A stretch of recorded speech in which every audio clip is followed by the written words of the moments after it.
Olá, gente, boa tarde. É com muito prazer e muita felicidade que a gente chega ao final dessa série de educação cristã. E hoje a gente está aqui com o nosso convidado especial, o pastor Augustus. Ele é teólogo e foi durante um bom tempo, 10 anos, não foi, pastor? 10 anos. 10 anos. Isso, autor de alguns livros, inclusive a Bíblia e a Família. E hoje ele é pastor auxiliar aqui na Primeira Igreja. E você pode ouvir um pouco mais do conteúdo dele no YouTube e no podcast Em Poucas Palavras. E eu queria agradecer, pastor, por ter aceitado o convite e por estar aqui com a gente hoje para falar desse tema tão relevante. Claro, eu que agradeço a oportunidade. Aproveito aí para cumprimentar os que estão nos ouvindo. Aproveita para chamar outras pessoas aí, compartilha, curte, para que outras pessoas possam participar também dessa entrevista. Eu creio que vai ser bem legal. Então vamos começar, pronto? Vamos lá. Quando se fala em educação cristã, ainda é um tema um pouco complicado e ainda não existe um consenso muito grande dentro do ambiente cristão, dentro da igreja, do que é educação cristã. E por que o senhor acha que isso acontece? Por que não existe um consenso da igreja em relação a esse tema? Isso. A razão é porque dentro do cristianismo, dentro da igreja cristã, existem diferentes maneiras de se entender a relação entre a nossa fé e a cultura. Então, num lado você tem pessoas que acham que são duas coisas completamente distintas. A cultura que caracteriza o pensamento, a maneira de viver o mundo de uma determinada sociedade, ela é distinta, independente daquilo que as pessoas acreditam em termos de Deus, em termos de religião e assim por diante. É claro que essa é uma posição extremada que não tem como separar as coisas, não? Por outro lado, você tem no outro extremo a visão de que o mundo deveria, as sociedades e os governos deveriam ser governados, orientados pelo decálogo, pelos 10 mandamentos. Aí você teria uma teocracia com um governo totalmente cristão, com leis totalmente cristãs e tudo, o que envolveria absolutamente todo tipo de educação. O que a gente sabe que só aconteceu mesmo durante o tempo de Israel, quando era uma teocracia, até que eles mudaram de ideia e botaram até reis, né, que acabaram complicando as coisas. E no meio há a questão do engajamento cultural. Então muitos cristãos acham que nosso papel é pegar o que tem de melhor na cultura e usar. Outros acham que a gente deve transformar a cultura, e aí vem um certo ativismo. E quando entra na área da educação, essa disputa, então, ela acontece exatamente nisso. Nós podemos deixar que a educação dos nossos filhos seja feita pela sociedade, pela cultura em geral, e nós complementamos em casa, ou já devíamos nós mesmos trazer todas as perspectivas do cristianismo, em todas as áreas da vida, já aqui para a educação dos nossos filhos. Então não há exatamente um consenso, né? Lá no fundo da disputa é relação de cristianismo e cultura, cristianismo e sociedade. Então, como não há exatamente um consenso sobre isso, há essas disputas aí, embora, a meu ver, a posição bíblica, para mim, é clara.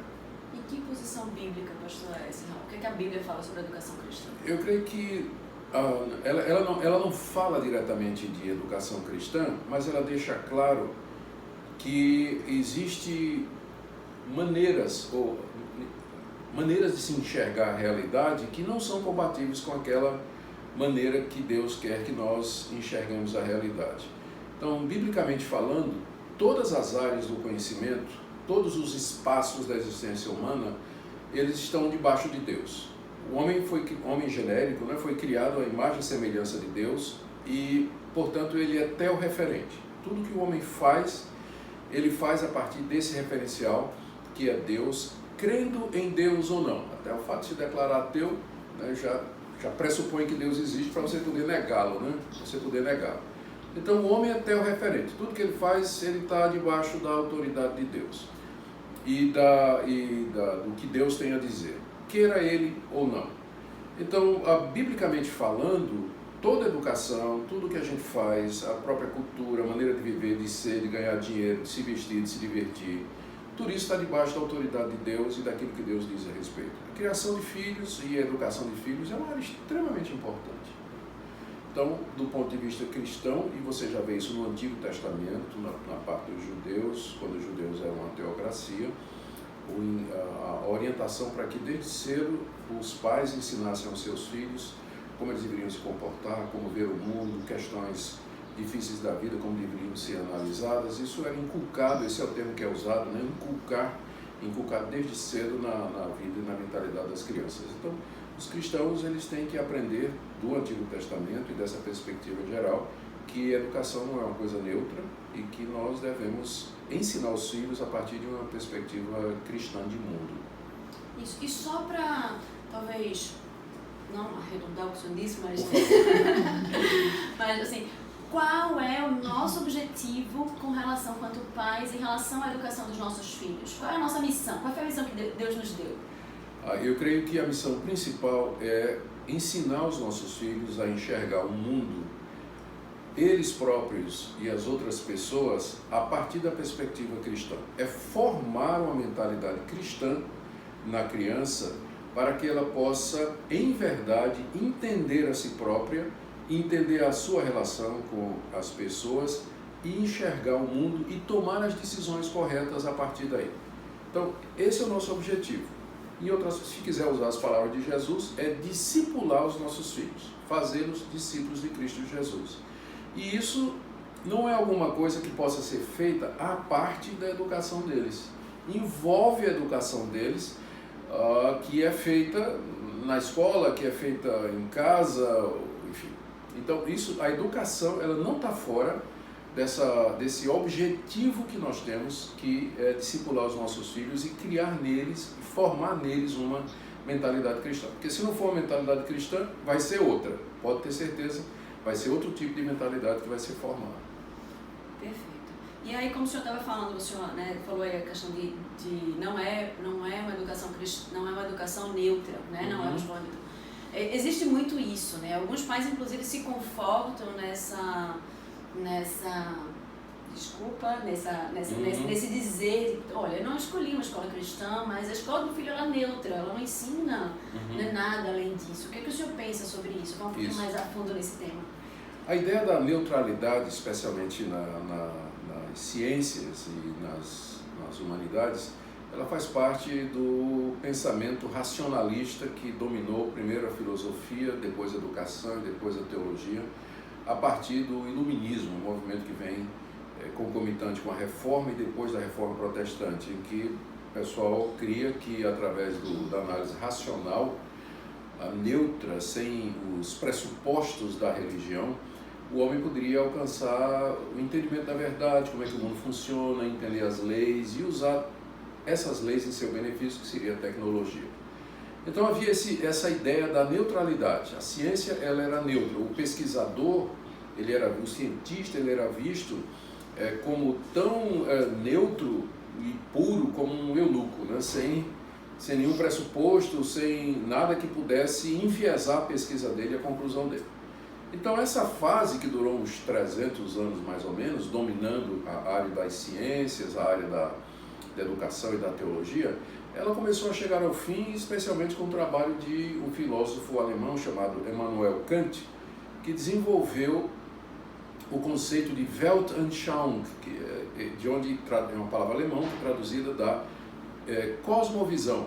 A cosmovisão são os óculos com os quais você enxerga a realidade. Não existe uma leitura ou uma visão, uma interpretação neutra da realidade, da ciência, das pessoas, nada. As pessoas veem e enxergam a realidade a partir daquilo que elas já creem antecipadamente. Então, o cientista, na verdade, ele leva para a sua pesquisa, e especialmente para as suas conclusões, aquilo que ele já acredita antes, o seu pré-conceito ou o seu pré-conhecimento.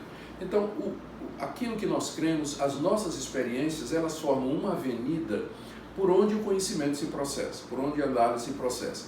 Então, na verdade, não existe neutralidade. Um cientista que acha que ele vai ser neutro se livrando do preconceito religioso, ele simplesmente estará colocando outro preconceito no lugar. O preconceito do ateísmo, do existencialismo, do naturalismo materialista filosófico, o humanismo, né? Humanismo, muito presente, o marxismo cultural. E o niilismo agora, né? Que é a crença, estava até um sociólogo lá na escola esses dias, ele estava dizendo que era a crença do nada. Exatamente. Né? Tipo, meu Deus do céu. Niilismo, sem dúvida. É uma filho do existencialismo de Sartre, né?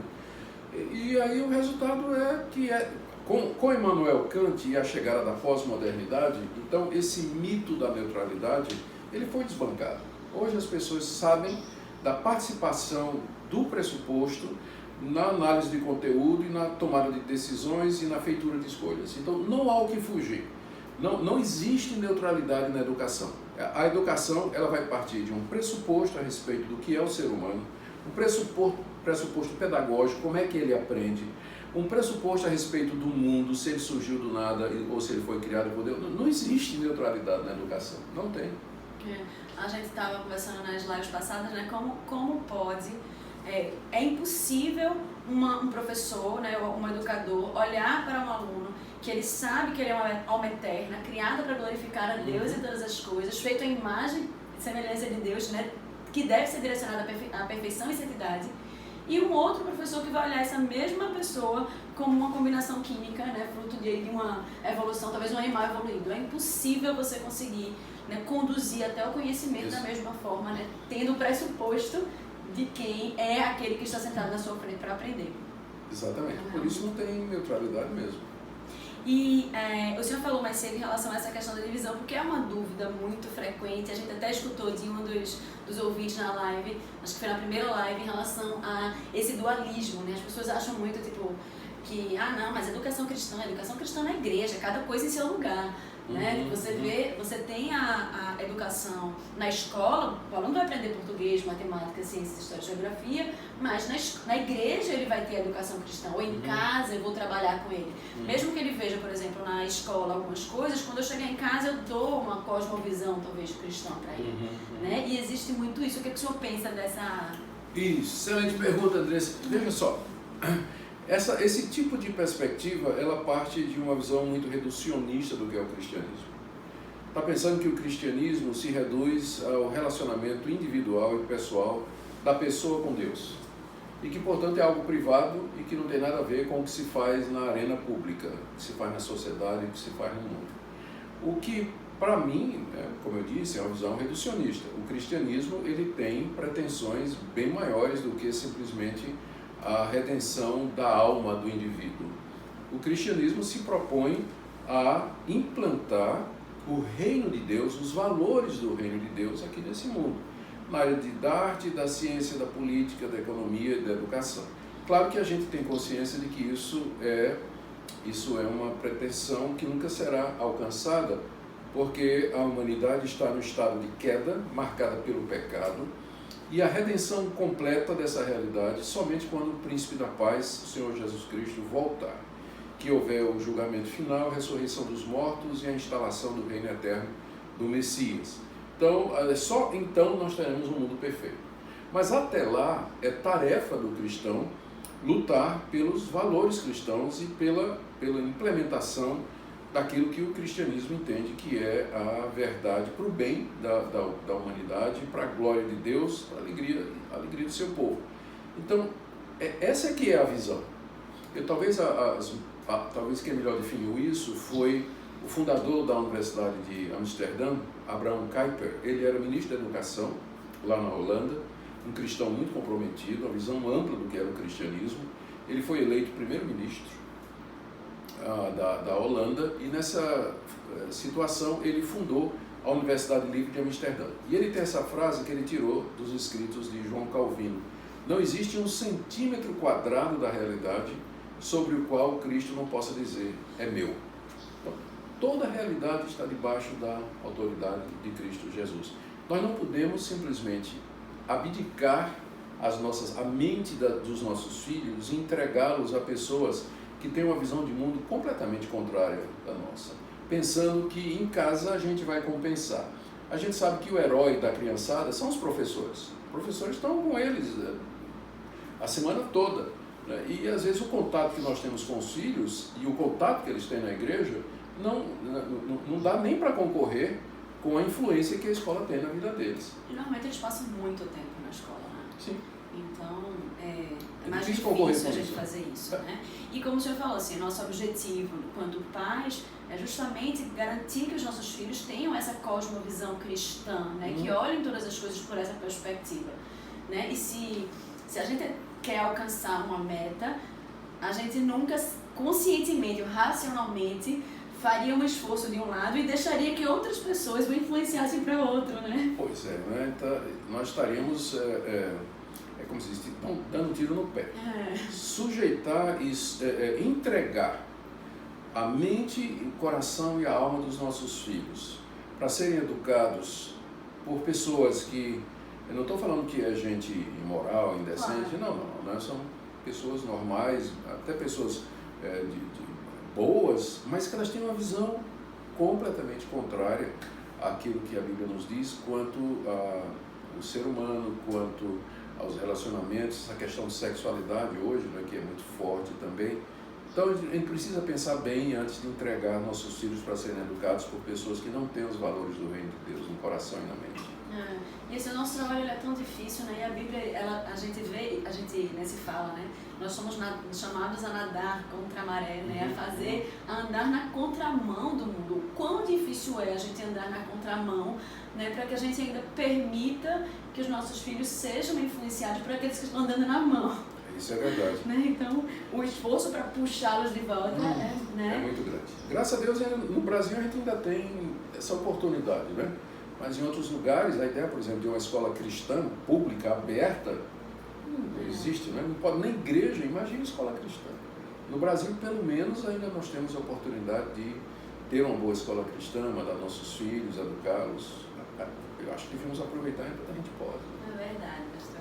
E deixa eu lhe perguntar uma coisa. Normalmente a gente tem uma dificuldade muito grande em relação à escolha de escolas, né? Quanto pais, a gente quer o melhor para os filhos, a gente quer buscar uma educação excelente, a gente quer encontrar a escola com a melhor proposta pedagógica para garantir que eles estejam preparados para passar no Enem, para passar e entrar em alguma universidade, né, fora do país mesmo.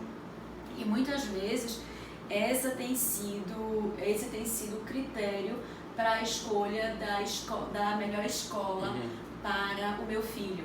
Outra pessoa estava falando que escolheu uma escola que não cristã porque achava que o filho iria aprender a conviver melhor com as diferenças. Quais são os critérios que devem nortear famílias cristãs na escolha de uma escola cristã, né? Eu acho que, por tudo isso que a gente tem falado, a vantagem, e não é toda escola cristã, não é? A gente tem que ver isso. Porque, às vezes, vamos definir aqui qual é o nosso ideal da nossa escola, do que é a escola cristã.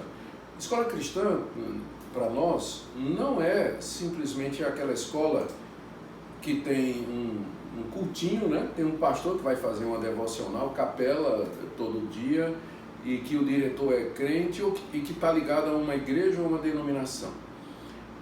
Para ser uma escola cristã, o ensino tem que estar integrado à visão cristã de mundo. Ou seja, o sistema de ensino ele tem que refletir em todas as áreas do conhecimento, todas as disciplinas a serem transmitidas, os valores cristãos. Vamos dar um exemplo. A história, que é uma área muito contaminada pelo humanismo, pragmatismo, marxismo cultural. Na hora de apresentar, eu fico pensando, eu vou pegar só um exemplo. Aqui mesmo em Pernambuco, a história da dominação holandesa aqui em Pernambuco. Então, quem conta essa história vai contar da perspectiva da sua ideologia, da sua religião e tudo mais. O meu sogro, que é holandês reformado, a tese de doutorado dele foi exatamente sobre esse período. E ele dá uma outra perspectiva que ele foi visitar, que ele pesquisou lá nas atas da Companhia das Índias Ocidentais, que foi quem mandou para cá os colonizadores em primeiro lugar, e nas atas da igreja holandesa daquele período. E a gente descobre, por exemplo, que o famoso Calabar, que é retratado como traidor, que era português, que traiu a causa portuguesa, se passou para o lado dos holandeses e tudo mais, não conta que o que aconteceu foi que Calabar se converteu. Ele era católico e creu na fé protestante, não é? E isso produziu uma mudança de vida dele. Você nunca vai ler isso no livro de história, né? Então, mas se você tiver um professor de história que conheça esse material, né, e tudo mais, ele vai dizer, olha, é ensinado isso, porque nós não podemos sonegar, né? Isso aí, dizer, olha, o que é ensinado é isso aqui. Mas existe essa outra perspectiva que a gente tem que levar em consideração. Mesma coisa quando chegar na hora de ensinar biologia, física e tudo mais, nós vamos ter que falar sobre a teoria da evolução, né? Que vai ter que fazer vestibular, um monte de coisa, vai dizer. Mas vai dizer também, cientistas de alto gabarito, formados nas mesmas universidades, por outro lado, eles creem que existe um propósito, há um design, há um propósito inteligente por trás da realidade. Então, apresenta a perspectiva da criação e do design inteligente como sendo uma alternativa que a gente considera verdadeira àquilo que é ensinado geralmente aí como sendo verdade, não é, que é a teoria da evolução e que ainda não, que eles dizem que é comprovado cientificamente, a gente sabe que não é, né? Todo mundo anda de ideia o tempo todo. Então, a escola cristã, ela não sonega o conhecimento geral, mas ela apresenta a perspectiva cristã sobre essas questões, sobre todas essas questões. Se fosse estudar, quando chegar, por exemplo, na parte de sexualidade ou tudo mais, dizer o que é dito lá fora, falar sobre ideologia de gênero, mas fazer a crítica, oferecer a alternativa da perspectiva cristã. Essa é que é uma escola cristã. E ao definir, eu já estou dando a razão pela qual a gente deveria preferir, porque ela dá uma visão mais completa.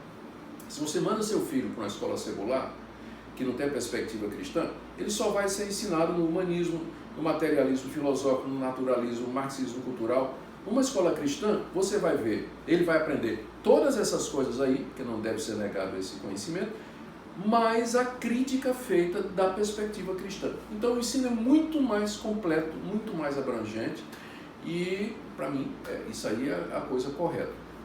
Nas escolas que não são cristãs, nunca a perspectiva cristã vai ser apresentada. O filho nunca vai saber sobre que tem cientistas que creem que Deus criou todas as coisas, que tem cientistas que detectam a presença de um design por trás de todas as coisas. Vai ser só negar esse tipo de informação. Tem inclusive livros que já excluíram a teoria do criacionismo, apesar de que, se a gente for cascavelhar em termos científicos, existe muito mais presença de artigos e material científico que comprova o criacionismo do que o evolucionismo. Mas a coisa está tão séria que, para a nossa sociedade, é como se o evolucionismo tivesse ligado à ciência e o criacionismo tivesse ligado a uma visão quadrada, bitolada e sem ciência, né? E é assim que os nossos filhos aprendem. Sabe que o criacionismo, que parece uma coisa tranquila, é a base de todo o cristianismo, né?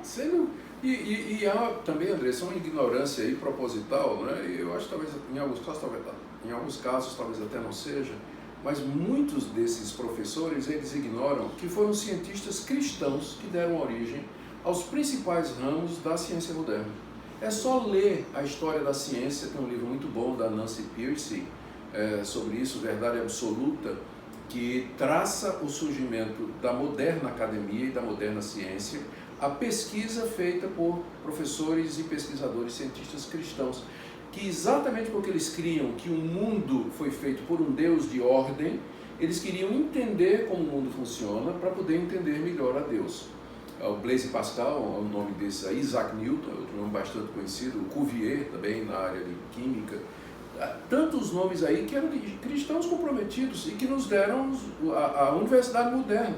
Eles não viam compatibilidade nenhuma entre ciência e a crença em Deus. Na verdade, foi a crença em Deus que os motivou a fazer essa pesquisa. André, não sei se você já tinha pensado nisso aqui. A ciência moderna, ela nasceu na Europa cristã da Idade Média. As universidades nascem no ambiente cristão. Mas há culturas mais antigas. A Índia, a China, a cultura da Mesopotâmia, do Egito, são culturas bem mais antigas do que a cultura cristã da Idade Média. Pergunta, por que elas não deram origem à moderna ciência? Resposta, porque a visão deles é uma visão panteísta. Deus é o mundo e o mundo é Deus. Eles não creem no Deus pessoal. Então, investigar os segredos do mundo seria entrar nos mistérios de Deus e ninguém queria mexer com Deus. Mas o cristianismo libertou o mundo, inclusive isso é uma tese do Max Weber, ele fala sobre isso. O cristianismo desvestiu a natureza da sua capa religiosa e permitiu que o homem se sentisse livre para investigar o mundo sem se preocupar, não como uma afronta a Deus, mas para conhecer a Deus. Completamente. Por isso a ciência moderna nasce na Europa cristianizada da Idade Média. E não nasceu na cultura oriental, na China, na Grécia, não nasceu, mas nasce exatamente porque o cristianismo libera o homem para estudar a natureza, porque diz, no princípio, criou Deus os céus e a terra. Então é liberador isso aí, né? E é isso, mas a gente entende que todas as coisas vêm de Deus e todas as coisas nos levam para Deus.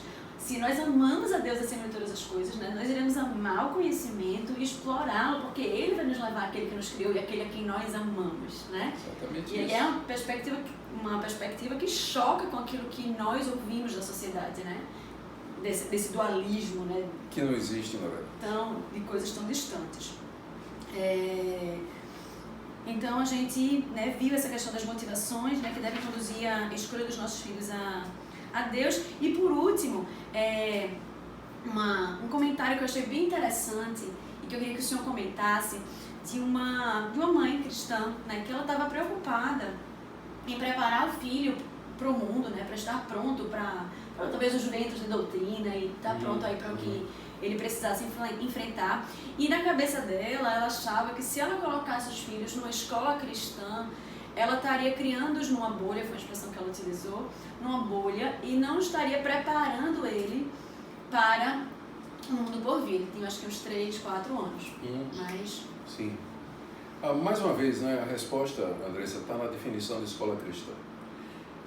Uma escola cristã que sonega informações, conhecimento do que é o mundo, do que é que as pessoas pensam, de questões de gênero, de questões da criação do mundo, evolucionismo e tudo mais, ela não está sendo honesta, né? Não está sendo só linguística. Então, tem realmente escolas que são um gueto, né? Que elas se fecham dentro da perspectiva bíblica e não ensinam absolutamente nada. Além. E às vezes até restringe a chegada de alunos que não dizendo que se não for cristão, eles não podem ser matriculados. Eu sei que aqui é mais difícil, mas nos Estados Unidos há casos de, inclusive, universidades onde até recentemente só entrava quem era cristão. Então, isso eu acho que é realmente dissocializador, né? É uma bolha realmente. Numa escola cristã de verdade, as crianças vão aprender sobre o lado de lá, não vai ser sonegada essa informação, elas vão aprender a desenvolver uma mente crítica para olhar para isso aí, para poder chegar a essa própria conclusão, e o acesso é livre. Vão ter crianças lá, filhas oriundas de lares que não são necessariamente cristãos. Então elas vão aprender a lidar com a pluralidade, a diversidade, o confronto de ideias, mesmo no ambiente de uma escola dessa, que não restringe necessariamente a entrada com base no cristianismo. Então, eu não acho que a participação numa escola cristã vai criar uma bolha, né? Porque aí nós podemos usar o mesmo raciocínio ao contrário. Então, se isso é verdade, se a escola tem esse poder de funcionar como uma bolha, então vai funcionar também ao contrário. Você põe seu filho numa escola que não é cristã, e aí ele vai crescer numa bolha onde o cristianismo está do lado de fora, né? Está do lado de fora. Então o argumento pode cortar dos dois lados. E só é uma bolha se for seita, né? Mas numa escola cristã, com o pé no chão, que realmente quer ser uma escola de qualidade, ela não vai sonegar esse tipo de informação para os alunos e vai permitir o convívio com crianças de oriundas de diferentes classes sociais, diferentes perspectivas religiosas, que é o que acontece. Os meus filhos estudaram numa escola cristã, lá em São Paulo, e eles tinham amiguinhos de várias diferentes religiões, né? O pessoal matriculava os filhos lá naquela escola, mesmo os pais sabiam que era uma escola cristã, mas porque era uma escola cristã de qualidade, então eles matriculavam os filhos lá. E hoje em dia a situação está tão crítica que eu acho que tem muitos pais que não são necessariamente cristãos, mas que têm buscado princípios e valores firmes e sólidos. A gente tem visto isso muito. É verdade.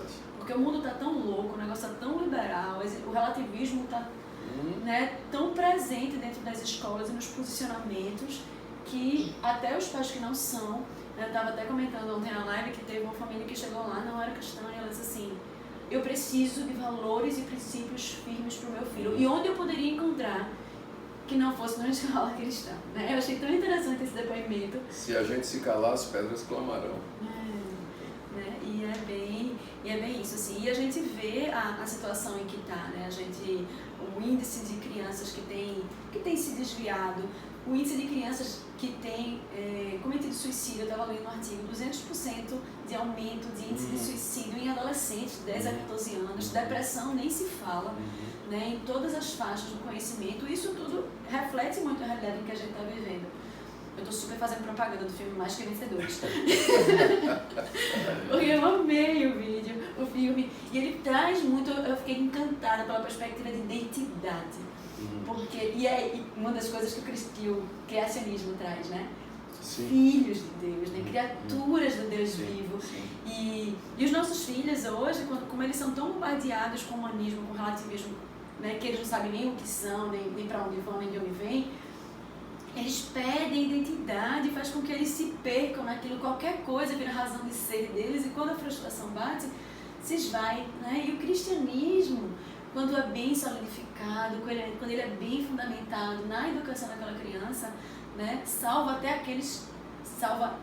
neste mundo, né? Isso. Até aqueles que de repente nem virão a ser salvos verdadeiramente, mas salva disso, né? Dessas mazelas, dessa falta de identidade, dessa falta de entendimento de onde vem, de para onde vão. Né? E traz Concordo totalmente. Nada a acrescentar. Né? Pois é. Pastor, muito obrigada. De nada. Por poder trocar aí essas ideias com o Senhor. O prazer foi meu. Foi muito bom. Precisando tomar as ordens. Deus abençoe você, a Ecoprime, todos que trabalham lá. Amém. E continua firme nessa obra. Amém. Bom. Gente, muito obrigada aí vocês pela audiência. Foi um prazer tê-los. Se você ainda não assistiu as outras lives, corre lá no YouTube. A gente já subimos as primeiras 2 e hoje estamos subindo as próximas, terceira e a quarta, para que você possa acompanhar todo o conteúdo. Então, a vocês, até logo, até a próxima quarta-feira às 12h07. Tchauzinho!